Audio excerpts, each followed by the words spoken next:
제가 말씀드리려고 하는 요지는 기존에 여러 분야에서 AWS 사용 사례가 많이 있겠지만 금융을 오래 한 사람들은 AWS를 어떻게 바라보고 또 여러 가지 과제를 어떻게 해결하고 고민했는지 말씀을 드리면 의미가 있겠다 싶어 준비해 보았습니다. 순서는 제니준이란 무엇인가, AWS 조정기, Listen and Learn, Next Step 순으로 진행하겠습니다. 제주준이란 무엇인가? 제주 여행에 꼭 필요한 필수 앱입니다. 진이는 맛집, 코스, 톡톡 등 제주 여행에 필요한 다양한 서비스를 제공하고 있습니다. 주요 서비스로는 맛집, 3,000개, 5,000개 되는 맛집을 소개해드리면 요새 선택장애 있는 분도 많이 계신데 더 어렵겠죠. 그래서 현지인이 직접 선정한 500여 개의 맛집과 명소를 제공해드리고 있습니다. 여행 코스, 비 오는 날의 여행, 포토 여행, 처음 제주 여행 등 다양한 여행 테마가 준비되어 있습니다. 톡톡 서비스는 제주 여행에서 궁금한 점을 질문하시면 현지인이 직접 답변해 드리는 서비스도 있습니다. 앱을 설치해서 사용해 보시면 더 많은 서비스에 분명히 만족하실 겁니다. 금융개발자가 여행 앱을, 처음 컨설팅 문서를 보았을 때만 해도 야 재밌겠다, 금융 앱을 했는데 뭐 어렵겠어, 새로운 분야에 대한 도전과 흥미 이런 것만 충만했었는데 너무 쉽게 봤던 거죠. 만삽 두고 허리 한번 펴기 운동할 줄 모르고. 금융개발은 새로운 기술과 새로운 방식보다는 전통적인 폭포수 모델과 안정적인 시스템을 우선시합니다. 검증되기 전에 도입을 꺼려하는 것이 사실이죠. 아, 이거 도입하면 좋겠는데? 이러면 레퍼런스 있어? 이게 먼저 나오죠. 저희는 작년에 클라우드에 개인정보가 허가되지 않아 비중요 정보 시스템으로 인가를 받아 시작했습니다. 신문에서 보니 금융도 클라우드를 허용한다는 기사를 본 것 같습니다. 추후에 금융도 클라우드로 많이 넘어오겠죠. 저희도 개발 기간이 촉박하여 웹 아스 형태로 하려 했으나 개발자들이 한번 해보자 라는 의지로 마이크로 서비스 아키텍처로 구축하였습니다. 왜 신한 DS가 데브옵스 기반으로 AWS 프로젝트를 시작하게 되었을까요? 프로젝트는 기간과 일정이 있기 때문에 기간 대비 역산을 많이 하게 됩니다. 제주여행 성수기인 여름을 타깃으로 하려면 빠른 개발 착수가 필요했습니다. 전통적인 온프리미스 방식으로 하게 되면 인프라 세팅만 한 달 이상 걸리게 되어 있죠. 그래서 클라우드로 시작했고 작년에 이렇게 빨리 개발 환경이 될 거라고는 생각하지 못했습니다. 저도 작년에 애자일로 처음 프로젝트를 진행했었는데요, 30일 기준으로 스프린트를 나누어 진행을 했었는데 이건 한 달에 한 번 오픈, 수정사항의 폭탄, 신규 스프린트는 기다리고 있고 진짜 헉헉대면서 프로젝트를 진행했던 기억이 있습니다. 여러분도 애자일로 하시려고 하면 많은 고민이 필요할 것 같습니다. AWS 도전기, 현재 클라우드와 옛날 클라우드는 뭐가 다른 거지? 저 나름대로 생각해보면 옛날 클라우드는 다양한 서비스의 조합이 없습니다. 그러나 현재 클라우드는 정말로 다양한 서비스의 조합이라고 생각합니다. 저희도 CI/CD를 위해 이 코드 시리즈를 적용하려 했으나 당시 개발 사무실이 네트워크 문제로 할 수가 없었습니다. 그래서 고민 끝에 CRI 기반으로 반영 절차를 수립하였고 개발과 운영의 소스의 분리, 또 계정의 분리, 또 반영이 쉽다고 생긴 대로 반영할 수 없으니 저희 나름대로 절차를 만들어서 지금까지 운영해 오고 있습니다. 마이크로 서비스 아키텍처, 모놀리틱에서 MSL의 개발은 생각의 전환이 필요합니다. 프로젝트 시작 전 AWS 교육을 받을 때 세분화되면 어떤 게 장점이 있는 거지? 기존 프레임워크를 쓰면 안 되나? 검증받은 게 있는데 왜 스프링 부트를 쓰라고 하는 거지? 부트는 블로그 정도 조그만 곳에 쓰이는 건데. 이렇게 여러 가지 고민이 있었는데 작게 나눠야 하니 작게 나눠야 되니 가벼운 프레임워크가 필요하겠구나. 또 세분화돼서 100개로 나눴을 경우 1개가 문제가 발생 시 99개는 사이드 임팩트가 없겠구나. 또 갑자기 사용량이 훅 몰리게 되면 오토 스케일링을 적용하면 되니 시스템이 주저앉을 일은 없겠구나. 이렇게 이해했습니다. 저희 진이도 아마존의 MSA 구조인 데스스타처럼 멋지게 하려 했으나 현실과 예상은 조금 달랐습니다. 그럼 어떻게 세분화할 것인가? 정답은 없습니다. 그래서 업무 단위로 세분화했습니다. 이벤트, 처음에 이벤트 시작 시 인스턴스가 많이 필요하고 종료 시 인스턴스를 줄여야 하기 때문에 세분화 서비스로 도출, 이런 식으로 마이즈니 유저, 톡톡 맛집 등 총 16개로 세분화했습니다. 그러다가 운영 중에 다시 사용량 기준으로 재분할을 하였습니다. 마이지니, 즉 마이페이지는 사용량이 적기 때문에 유저로 합치고, 배치 서비스는 푸시 서비스랑 같이 사용하다 보니 배치 서비스, 푸시 서비스로 나누고, AWS는 비용에 따라, 사용량에 따라 비용을 정산하기 때문에 운영 중에 갑자기 비용을 많이 발생시킬 수 없었습니다.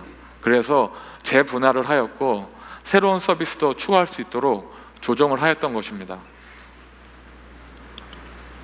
개발자의 고민. 자바 기반으로 하였더니 하나하나가 무거웠습니다.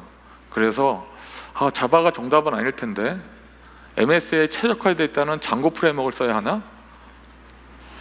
그럼 파이썬 개발자는 어디서 구하지? 단가는 맞으려나? 비용이 한정적이기 때문에 고민했던 부분입니다. 공통 프레임워크도 개발 기간의 단축과 개발자의 편의성을 위해서 많은 기능을 가져갔으나 또 하나하나가 무거웠던 거죠. 그래서 MSA에서는 공통도 좀 가볍게 가져가야 되는구나 라고 이해했습니다. 업무에 따라, 상황에 따라 다양한 언어를 써야 한다? 그럼 유지보수는 어떻게 하지? 새로운 인원이 바뀌었을 때 거기에 맞는 인원을 채워넣을 수 있을까? 아무리 MSA라 하더라도 자바면 자바, 파이썬이면 파이썬 통일되지 않을까? 운영을 위해서는 하나의 언어로 통일되어야 한다고 생각합니다. 데이터베이스 같은 경우도 처음에는 저희가 이제 업무 단위 업무 단위로 서비스를 나누었는데 DB는 하나인 경우에 문제가 발생 시 전체가 영향을 받습니다. 그럼 서비스 단위로 DB도 나누어야 되나? 서비스 대 서비스 호출해 보면 DB보단 느리던데 관리도 안 될 테고. 그래서 저희는 데이터베이스는 세분화시키지 못했습니다. 고민을 더 많이 해야 될 부분이라고 생각합니다. 저희는 스프링 부트를 최신 버전을 쓰다 보니 구글링에도 잘 나오지 않았습니다. 그래서 삽질의 연속. 또 MSA로 개발하다가 중간에 개선책을 또 깨달아서 또 수정. 한국어에서 되는데 또 중국어에서 안 되고, 웹에서 되다가 웹에서 또 안 되고, 또 AW 사이트 들어가서 샘플 소스를 기반으로 또 이렇게 개발을 하려 했는데 지역이 또 많아가지고 이해가 안 돼요. 이건 뭔 소리인지. 또 일라스틱캐시나 아마존 SNS 서비스 쓰다가 갑자기 또 안 되는 현상도 있었습니다. 그래서 이거 왜 그러지? 이런 부분도 있었고, 결제 처리할 때 응답받는 부분에서 한글이 깨지는 현상이 있었습니다. 그래서 결제 업체에 문의도 해보고 한 3주간 고생을 많이 했는데요. 결론은 저희가 도커 이미지를 경량화된 알파인 리눅스 이미지를 사용하고 있었습니다. 한 5메가 정도 됩니다. 근데 경량화된 알파인 리눅스 이미지는 로케일이 제한적이었던 겁니다. 그래서 다른 방향으로 이렇게 틀어가지고 해당 문제를 해결했던 기억도 있습니다. 안 해본 것을 해본다는 것은 정성과 열정, 이 두 가지가 없으면 힘들다는 것을 이번에 배웠던 것이죠. 시스템 아키텍처입니다. 이 부분 중에 EC2 인스턴스 부분을 좀 설명을 드리고자 합니다. 저희는 처음에 CPU가 높은 C4 인스턴스를 사용했었습니다. 자바 기반이라 근데 메모리를 많이 먹더라고요. 운영 중에 확인해 보면 CPU가 많이 남고 메모리가 부족하여 CPU와 메모리가 밸런스가 맞는 M5 인스턴스를 사용하게 되었습니다. 저희의 특성이라 할 수 있겠죠. 많은 기능을 넣다 보니 밸런스가 맞는 인스턴스가 필요했던 겁니다. 그리고 M5 인스턴스 2개일 경우에 동접은 한 10,000명까지는 버티는 것으로 확인됐습니다. 어떻게 알았냐고요? 그건 나중에 비하인드 스토리를 연락으로 주면 말씀드리겠습니다. DB는 오라클이 최고 아닙니까? 오픈소스 DB로 가능할까? 제주여행 성수기 때 데이터 부하도 많을 텐데 사실 걱정을 많이 했습니다. 여러 가지 고민 끝에 클라우드에 최적화되어 있다는 오로라 MySQL로 적용을 하였고, 리드 퍼포먼스를 크게 하기 위해 리드 리플리카의 액티브 상태로 현재도 운영 중에 있습니다. 지금까지 데이터 부하도 많았을 텐데 크게 문제없이 사용하고 있습니다. 그래서 오로라 MySQL을 추천드립니다. 개발 중간에 앱 속도 개선이란 문제가 생겼습니다. 그래서 단말 쪽은 브라우징 캐싱을 많이 적용하였고, 서버 캐시 문제도 고민을 했었습니다. 선택의 문제겠지만 네트워크 기반의 서버 캐시도 있지만 저희는 서버 기반의 카페인 캐시를 적용했습니다. 카페인 캐시를 테스트해보면 컨트롤 단에 딱 걸어놓으면 사용자가 확 느낄 수 있는 속도를 제공합니다. 그러나 서비스나 후단에 적용하면 그 효과는 미미합니다. 또 중간에 이슈가 한 번 호출한 인스턴스를 계속 호출해야 되는 니즈가 발생됐습니다. 그래서 로드 밸런서에서 인스턴스를 호출하는 방식을 알아보니 라운드 로빈 방식이었습니다. 아니, 또 다른 방식은 없나? 여러 가지로 또 고민을 해봤겠죠. 그러다가 로드 밸런서인 CLB나 ALB 같은 경우에는 스티키 세션 옵션이라는 게 있습니다. 스티키 세션 옵션은 로드 밸런서에서 사용자 세션을 유지해서 한 번 호출한 인스턴스를 계속 호출하게 해주는 기능입니다. 그래서 그 기능을 적용하여 해당 이슈를 해결한 기억도 있습니다.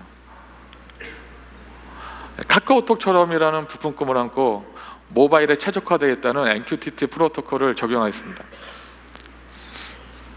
네트워크 채팅 서비스의 이제 안정적인 서비스를 위해 MQTT 프로토콜을 지원하는 액티브 MQ 메시지 브로커가 적용되었습니다.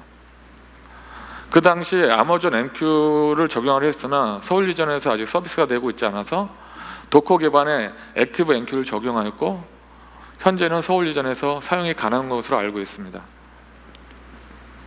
대륙 공략.